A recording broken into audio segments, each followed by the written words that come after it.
we are here for Green Lantern.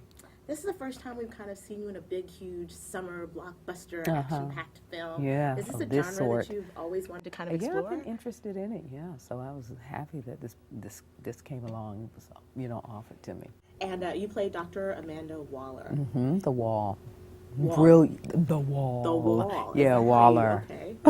And she was brilliant. Yeah, brilliant scientist. My initial analysis. I don't need to tell you that the mere fact that it's humanoid is extraordinary.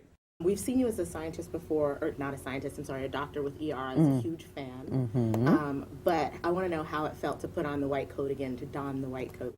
Even though hers was maybe a little sort of teal, bluish, grayish.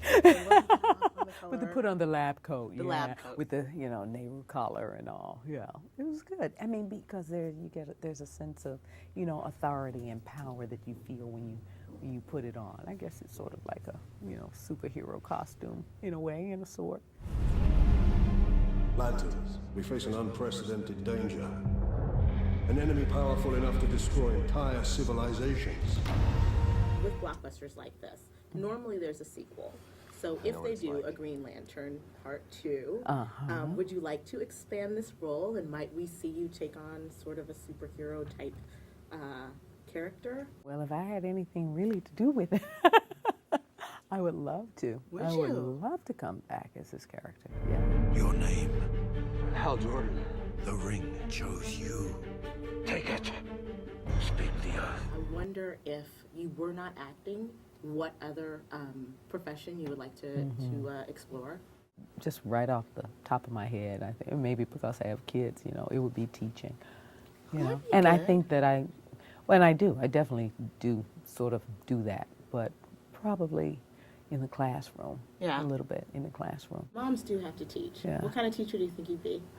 I love to have fun and to expose them to a lot of different ideas and things and talk to them about big issues, but of course bring it down to a level and vocabulary that they can understand.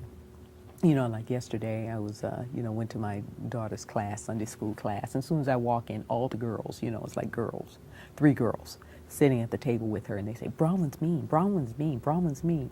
Now, I know my daughter, she's as sweet as it can be, but she has an older brother who's out there and first and this, that, and sometimes she has to back him up a little bit and say, no, that's mine. You have to ask first, that sort of thing, or you just like take over the whole thing. So, but they interpret that as being mean, Right. and it made her feel bad. So I had to take a moment to talk to them, and then to illustrate and through drama, like what it feels like when your friends are saying things that aren't nice about you and to you, and then what it feels like when your friends say nice things and compliment you with your beautiful eyes, and oh, don't you look lovely in coral, and oh, when you smile you light up the world, and that sort of thing, and then to because Bronwyn doesn't have a mean bone in her body. And so what it feels like, and sometimes they will say mean things about you, and you have to just let it sort of slide off you and then come back and but saying nice things about your friend makes you a better person, makes them feel good, and makes you a better person too.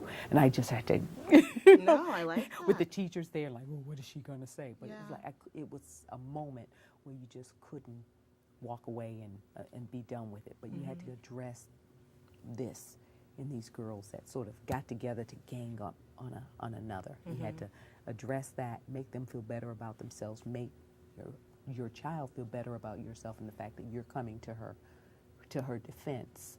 I like stop that. that. I like that. So I think that's what, and then we go have fun. Then we